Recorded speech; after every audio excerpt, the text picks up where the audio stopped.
Base metals were in consolidation mode during Tuesday's sessions here on the floor of the London Metal Exchange as the market found some support from the return to China following a week-long absence for its Chinese New Year holidays.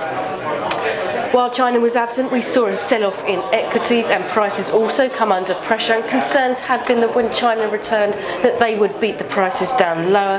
However, actually what we did see was an uptick in sentiment.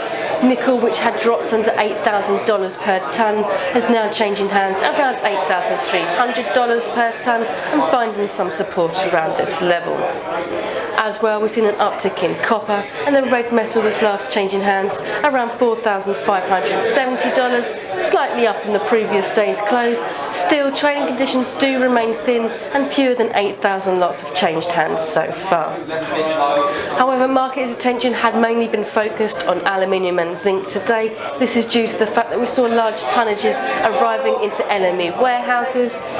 This week marks third Wednesday when the February date becomes prompt, and we had seen some backwardations in both these metals as well as a large dominant holder in the cash date. Consequently, today marks the cash date of the third Wednesday date, and we saw a large amount of metal arriving into sheds. In Vlissingen we saw around 59,000 tonnes arrive in aluminium. Meanwhile, for zinc, Port Klang in Malaysia saw around 34,000 tonnes, having previously held just 15,000 tonnes.